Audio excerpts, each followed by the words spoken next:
The podcast you're about to listen to may contain objectionable language, adult and/or immature content, mentions of Jesus Christ, and unironic readings of holy Christian scriptures. If any of this is likely to offend you in a manner that you find less than enjoyable, maybe don't listen.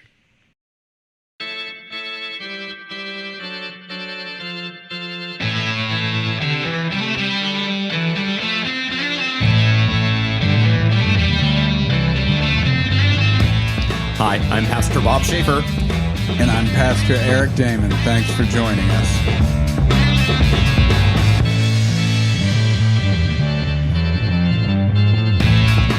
Welcome to a Comedians with Pastors Talking Bible short take. Short take. We're doing it weekly this season. Darn skippy we are. Well, kind of. We are putting some slightly irreverent and maybe funny and maybe thought-provoking Bible commentary out there every single week. And we're still discussing the gospel text with the comedians for the upcoming Sunday in the Revised Common Lectionary. The comedians are here at the table with us. Because every other week we are dropping the introductory banter with featured comedians and diving right into scripture with our resident comic theologians. I'm Eric Williams. I'm Abby Evans. We're not the pastors. But isn't resident comic theologian a pretty great title to have? Yes, that's in my Instagram bio. I'm kind of jealous of that. So our individual backgrounds play a really big role in how we hear and respond to everything in life, but especially the big things like faith, like the Bible. And so Pastor Eric and I, we are both pastors in a tradition that confesses the Bible as the inspired Word of God and the authoritative source and norm of our proclamation and Jesus Christ. A fancy way of saying that we just try really hard to remember that the Bible points us to Jesus, but not the other way around. So we approach the scriptures with great respect, and we view them as the ruler against which we measure everything else in life. Us Not so much. But you've both been respectful, insightful, and more importantly, fun every time we've had you on. So thank you for joining us as regular contributors this season. Thank you. you. What are we talking about this week, Bob? We are talking about the sixth Sunday after Epiphany. That will happen on February 16th, 2025. And we are reading from the Gospel of Luke chapter 6. In this text, after choosing his 12 disciples, Jesus teaches a crowd of followers about the nature and demands of discipleship. He begins his great sermon with surprising statements about who is truly blessed in the eyes of God. So here's our text. Jesus came down with the 12 and stood on a level place, with a great crowd of his disciples and a great multitude of people from all Judea, Jerusalem, and the coast of Tyre and Sidon. They had come to hear him and to be healed of their diseases. And those who were troubled with unclean spirits were cured. And all in the crowd were trying to touch him, for power came out from him and healed all of them. Then he looked up at his disciples and said, "Blessed are you who are poor, for yours is the kingdom of God. Blessed are you who are hungry now, for you will be filled. Blessed are you who weep now, for you will laugh. Blessed are you when people hate you, and when they exclude you, revile you, and defame you on account of the Son of Man. Rejoice in that day and leap for joy, for surely your reward is great in heaven. For that is what their ancestors did to the prophets. But woe to you who are rich, for you have received your consolation. Woe to you who are full now, for you will be hungry. Woe to you who are laughing now, for you will mourn and weep. Woe to you when all speak well of you, for that is what their ancestors did to the false prophets." Well, that's great for a comedy podcast, right? Woe to you who are laughing now, because you're going to mourn and weep. You say that, but I, as that was being read, you got to, blessed are you who weep now, for you will laugh. And I thought that should be read at every comedy open mic. There, I like that. That's good. Because there's a lot of weeping. so much. An open mic is kind of like watching people learn how to masturbate in public. Huh. They are doing I guess I shouldn't have sounded so interested in that, should I? I think the odd thing about an open mic is that 9 out of 10 of them are the people Bob should not be that interested in. But 1 out of 10 of them is a professional who is not just figuring out how to masturbate in public, but does this for a living. And everyone is interested in, and not just Bob. Okay. So here's the part where sometimes the crowd isn't interested in the professional. I have seen working comics bomb on mics. I have seen a working comic who I actually do a paid gig where they were like, I do this professionally. That's how bad. That's never a good sign. They're a good guy. It happens. But if you are telling the audience that this is your job as a reminder, things are not going well. Occasionally, not occasionally, every open mic, there is the crowd that is deciding whether or not they're going to listen. And so, yeah, you have the professional comic who is quote unquote bombing because no one is listening to them. That is very different from the inexperienced masturbator trying to draw attention to themselves for look what I'm doing with my private parts over here. The professional recognizes that none of you are listening to me, and I am going to quietly continue with my private parts over here. And then I am going to get off stage and remember that people pay good money to see this on different nights. None of this has anything to do with what you or I will preach, Bob. But so I'm wondering. All three of you. I'm like the odd one at the table in lots of ways, but in this specific way, in that I'm the only one who does not stand up on a stage and tell jokes, and all three of you to different degrees and in different ways chase laughs. And I'm curious, what is good about a laugh that you are willing to devote so much time and energy to drawing it out of people? It's like a fucking drug. Okay, what I'm hearing is that your sermons could be much funnier. Absolutely. It's like the instant dopamine hit, at least for me. It's the instant gratification of saying a joke and getting a laugh. Mm-hmm.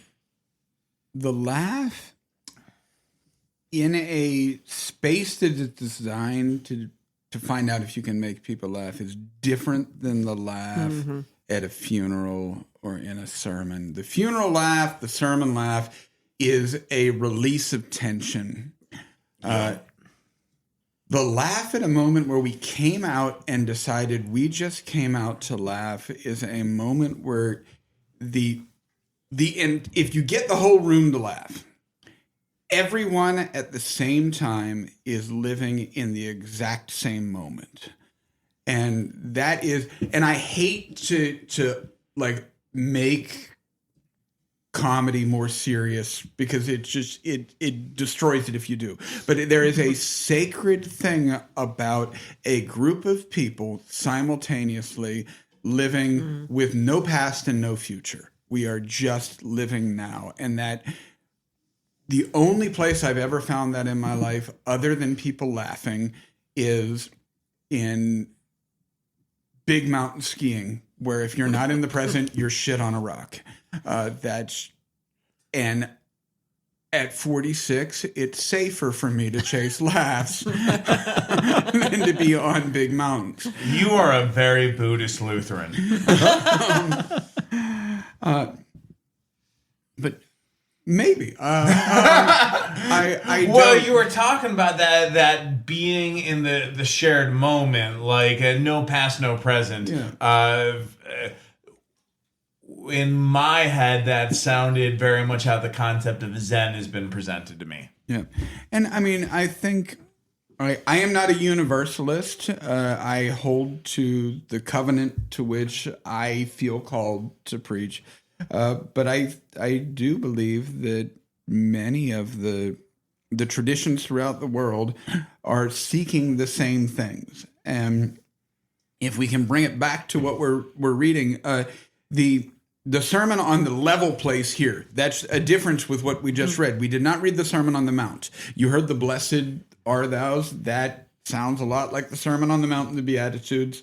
The Sermon on the Level place, which, depending on whether or not you want to be a Timeout. Just real quick. Okay, so again, not super familiar with Christianity. I knew about the Sermon on the Mount, but I did not know about the Sermon on the Level place. Yeah. And I'm sorry, we've all just been letting that slide. They were like, yeah, we're just gonna call it the Level place, so people know it's not just the level place. It's the place that's level. That's a totally normal phrase. The Mount, I get that makes sense, but why not just call it the Valley? Okay.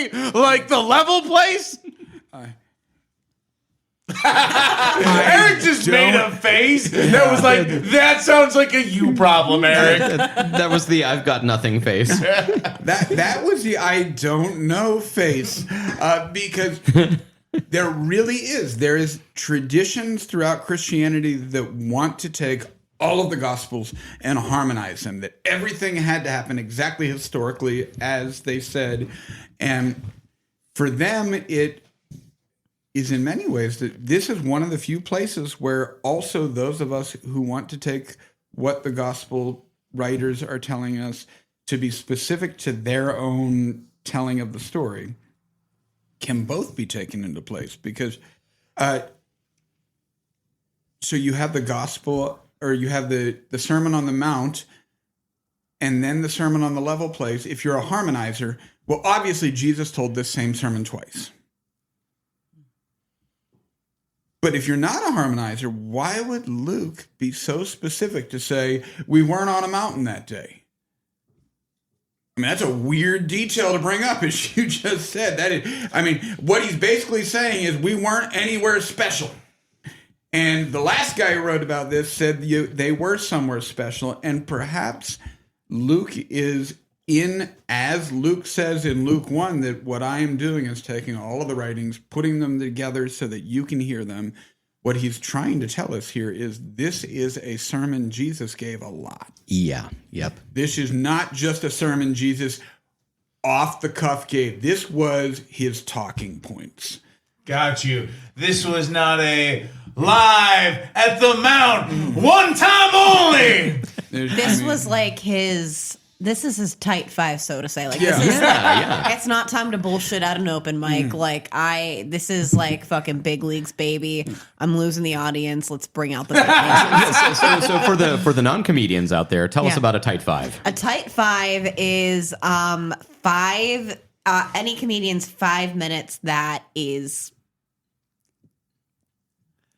like, it is like there 5 is minutes. not a spare moment. Everything is intentional. It is packed full of punch. It is a tight five. Just.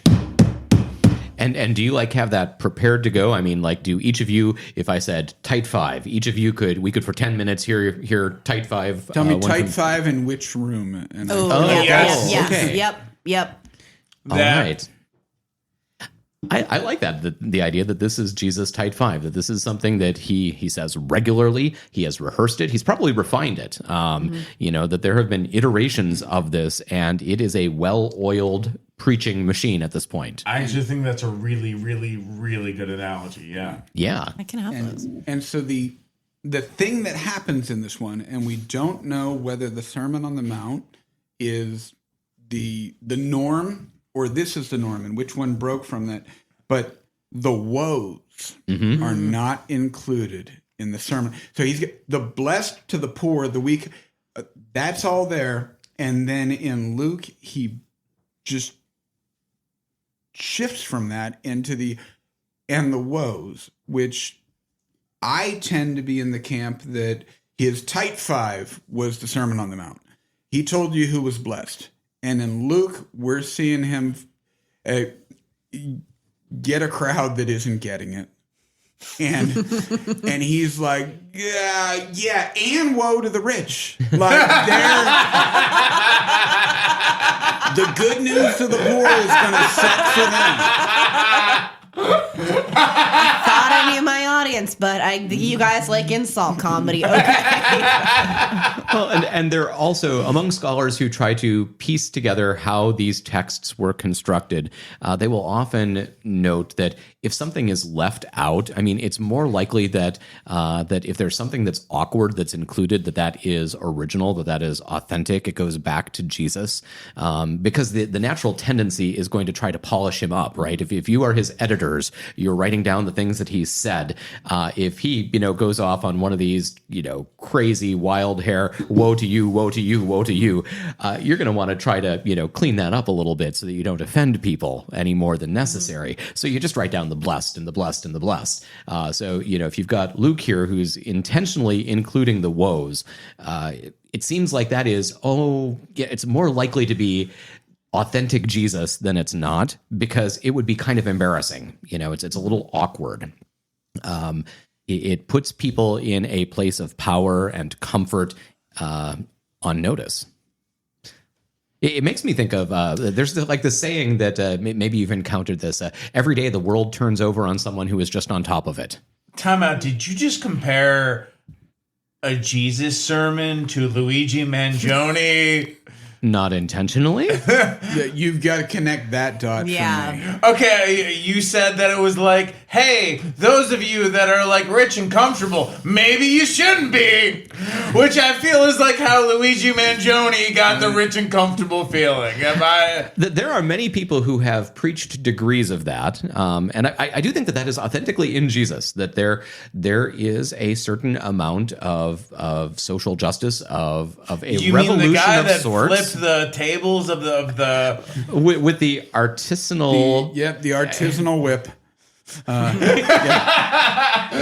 He's got that on Indiana Jones. His whip wasn't artisanal. Calling back from like about 4 episodes ago now. I don't even know if that was 4. However many episodes, there was an episode in the past. Time is a construct. Where we discussed Jesus didn't just use a whip; he handmade a whip to do that. But I mean, time out. So Jesus used a whip. Yeah, when he turned over the tables, he also chased them around the rooms with a whip. He and Hitler had in common. So all I'm thinking wait, back up. Hitler used a whip? Hitler used a whip. No, really? Yeah, that was like a thing. Hitler got in like street brawls. Like he was a mean motherfucker. Who uses a whip in a street brawl? Indiana Jones. Hitler. Indiana Jones. Who goes from artist to fascist that quickly? Hitler does. Don't ask questions. It's Who Hitler. gets sent as a spy to check on the people in Bavaria and is like, oh, hey, they kind of have a cult going. I should lead it. Ted Nugent. I mean, Hitler. So for like no reason whatsoever today, I was rewatching that one episode of South Park where Cartman went to see The Passion of the Christ, but he like thought it was like no reason. There's no cultural relevance behind that choice. Go on. You know which one I'm talking about, right? Yeah, where Cartman sees The Passion of the Christ, but he thought that movie was Mel Gibson telling him to reinstate the Third Reich and exterminate all the Jews. Oh, South Park. Oh my God. So Cartman is Joe Rogan? Yeah, but that episode ended with everyone finding out that Mel Gibson is just a weird guy and them being like, you know what, I don't think I want to do this anymore. And I was like, wouldn't that be so nice? True story. South Park, Bigger, Longer, and Uncut was the first movie I played in the parsonage when I moved in for my first call in rural North Dakota. Nice. My brother had helped me move in, and we queued up South Park, and we thought that was really just deliciously naughty. It's such a good movie, though, too. It's a great movie. Those of you who are, thinking, you're shaking your heads now, and you're thinking, how could Pastor Bob listen to that? How could you watch that? give it a try.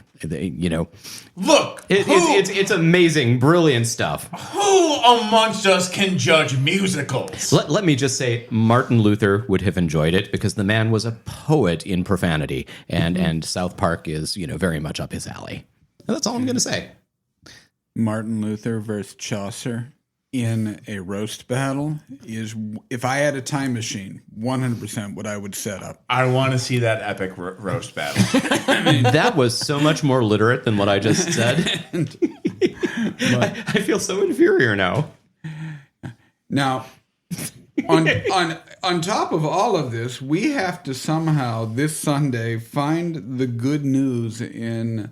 I mean, the blessed be thous are easy to find the good news, but you have to take these woes and find where is the good news in that. And I was going to say, it's like the pendulum always swings back and forth. Like if you're full now, but you'll be hungry again. But you know what Jesus just said about the hungry? What did he say about the hungry? Blessed are you are the hungry because you will be filled, but then you'll be hungry again. But good news, you'll be filled again.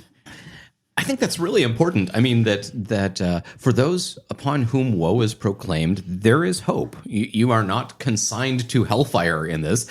You are just, woe. I mean, it's going to suck for you. But in that sucking, you're going to be lifted up. That's the promise.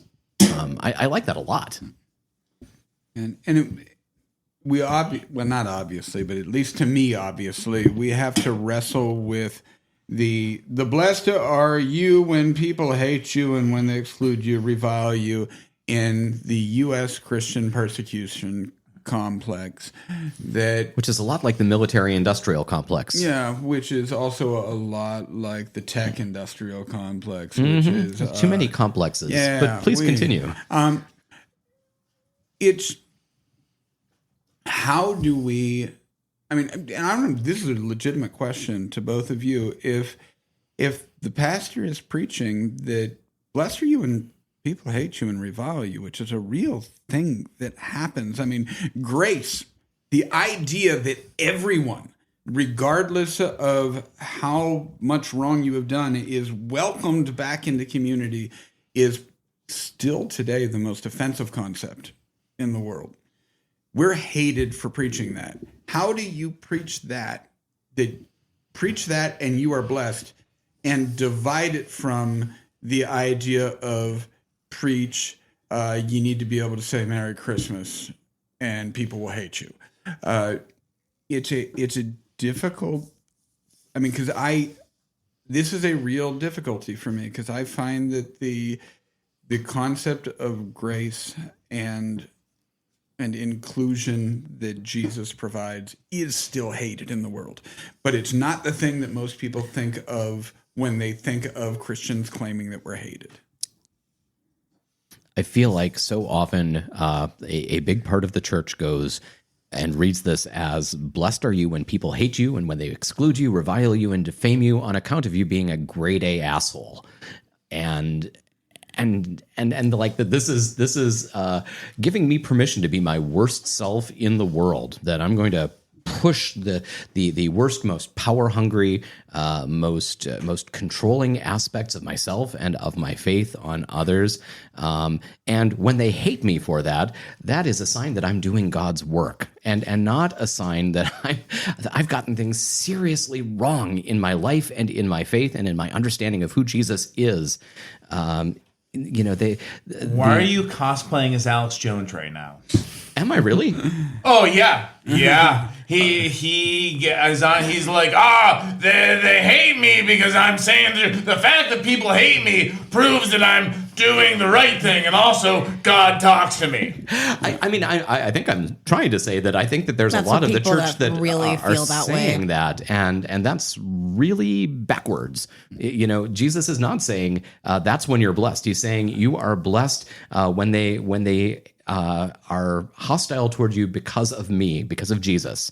And you can only understand that statement if you look at who Jesus is. If you lose track of who Jesus is as a person, as the Son of God, then you are going to get that so badly wrong, because you think the point is that the world is hostile to you, and not because you are following Jesus. I think I think you're absolutely right. Alex Jones has that completely backwards. Thank you for that. I had a very well-meaning parishioner once who had compared me to very favorably. She liked me very much and said I was just like this preacher that she liked to watch on TV. Pat Robertson. I've heard this story before. I'm giggling over here. I saw you got excited like a comic was starting your favorite bit. Oh gosh, I'm trying to. What, Joel Osteen was it? Yeah. It was Joel Osteen. It was Joel Osteen. Yep. I've been traumatized. That was my next guess. I've been traumatized enough by this that I've put it out of my mind who it was. I don't know if Joel Osteen would be better or worse than Pat Robertson. I guess it wasn't Kirk Cameron though, so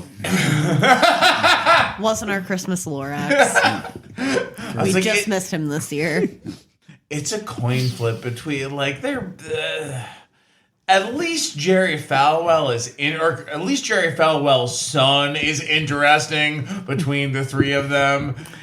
And look, I mean, I don't mean to trash talk my fellow preachers of the gospel. If you are actually preaching the gospel, but preach the gospel. Joel Osteen, though, is the universal placard for all preachers to look at as that's bad preaching.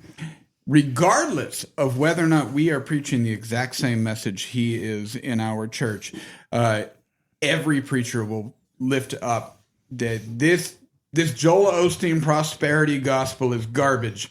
And I mean, I do lament the fact that I think in the future we will do the same thing for Christian nationalism. That in name alone, every preacher in the U.S. will claim we hate it. And 80% of us will be preaching it from our gospel. That has nothing to do with what we're preaching this particular Sunday, but it is a personal worry that it's kind of like I don't like racism. Yeah, everybody agrees with that statement. Racism's bad. Woo, look how progressive I am. And then let's unpack it. Joel Osteen, prosperity gospel, Christian nationalism, racism, they're going to become these names that we all agree to hate. And then you're going to have to unpack whether or not you're actually preaching it. I still land in, to me, the takeaway from this text is finding the good news in what it is to do these things. I mean, you can pick any of them. And for me, the challenging one is that one, though, the blessed are the people who blessed are you when people hate you, because you have to pick out, you have to define what it is when you're doing it because of Jesus. And because of Jesus is because of grace. It is always because of grace. If people hate me because I am telling you what you need to do and not because of who I am pronouncing is included, you're missing the point. But I think for a short take, we are... I don't have anything to take away from this one. Do you have to take away from that? Not that I can digest into 30 seconds here. It's deep waters we're in, but that's okay. You know what?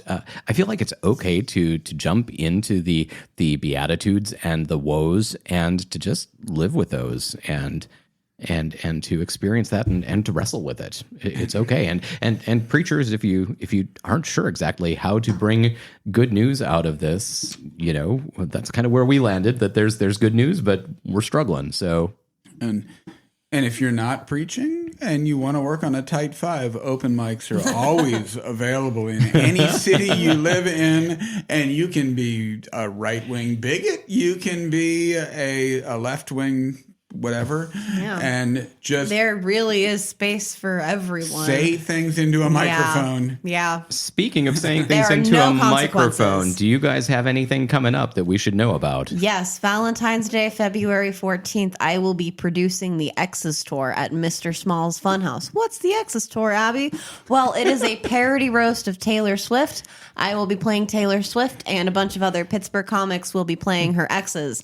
And if you've ever seen a Comedy Central roast, it's going to be that. So, February 14th at Mr. Small's Funhouse. Go to my Instagram at It's Abby E for more. Awesome show. That's an awesome venue. If you are in Pittsburgh, check that out. That is an 100%. interesting concept. A lot of talented people on that lineup. If you are in Pittsburgh on February 14th, check that out. However, if you happen to be in Indiana County, PA, you should go to the Edgewood Winery, where I will be emceeing for a Steel City Comedy Show. Steel City Comedy Show. And then on February 15th, I will be at the Latrobe Eagles emceeing. Come and check it out. Another Steel City Comedy Tour show. They're always a good time. Awesome. Thanks, guys. And thanks to anybody out there who is still listening. You know how sincerely we are sorry if you were offended. Yeah, it's not that sincere. You listen this long, you effed up. So, since that's how it is, help us out. Subscribe to CPTB any place you get your podcast. Share it with your friends, your family, your pastors, anyone you think is going to enjoy this thing. Stick it on your kid's computer. We'll take the listeners. And we're going to be back next week with some featured comics that we get to know and see how they approach the gospel text.